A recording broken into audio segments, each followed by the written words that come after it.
Hello everybody and welcome back to the Minnesota Working Man channel. I'm Calvin and today we're going to be taking a look at the rifle that you saw in the Tannerite video.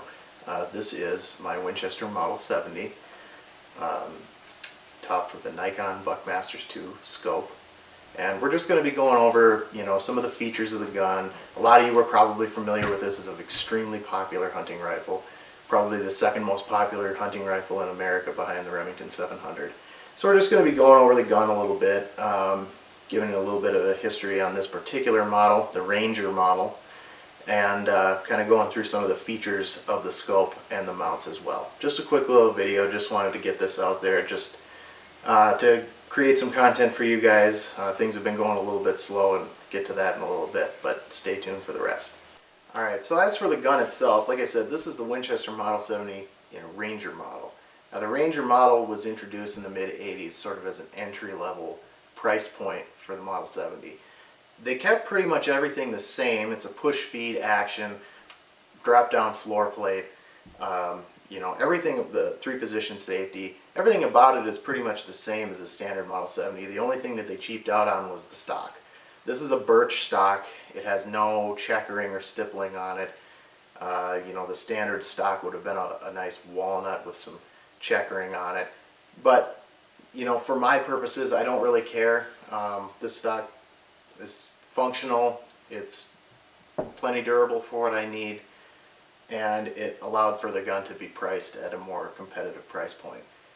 I got this gun used. This model is about 25 years old. I got this used at Cabela's for about $300. It didn't have the scope or the rings or anything on it. But I felt like it was a pretty good deal because the bore, the chamber, everything in it is in very good condition. Alright, so I'd also like to talk about the scope. I can't say enough good things about this scope. This is a Nikon Buckmasters 2 3.9 by 40mm scope. It's the same exact scope that I have on my 30-30, my other deer rifle. And I feel like for the price, this is one of the better scopes that you can buy. The glass is excellent. It has a bullet drop compensating reticle, and they're just, for $130, which is about what these retail for, I don't feel like you can find a comparably made scope. I have really good experience with these. I can shoot these very well, and they just seem to work, and that's what I like. It's relatively cheap. It works. I mounted it using just some standard Weaver style mounts. I bought these Burris rings, which are they're medium height rings. They're extremely heavy duty.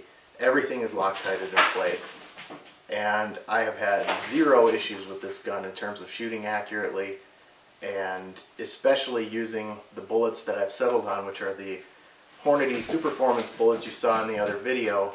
The 150 grain bullets, which shoot extremely flat. They come out of the muzzle really fast. They're just excellent. That's what I've been shooting out of this, and I plan on continuing to shoot those out of this. With these Nikon scopes, one thing I really like and one feature that really draws me to them is that bullet drop compensating scope. The reticle has a standard duplex reticle, and then below that it has indicators, 3 separate indicators moving down the post that allow you to see where the bullet will impact at different ranges.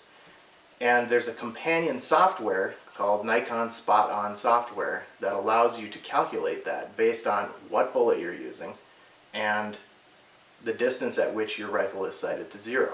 So, for example, you can use the software to input a 0 at 100 yards, tell it, okay, I'm shooting Hornady Superformance 150s, and it will spit out data for you saying, okay, well then your 0 will be at 100, your next bullet drop will be at 225 yards, your next bullet drop will be at 300 yards, and that allows you, as you're in the field, to judge where you need to hold on your target. There's very little guesswork involved, and it really helps the shooter, especially someone who doesn't shoot a whole lot, maybe drags the rifle out just once a year for deer season, to feel more confident in taking shots at longer ranges.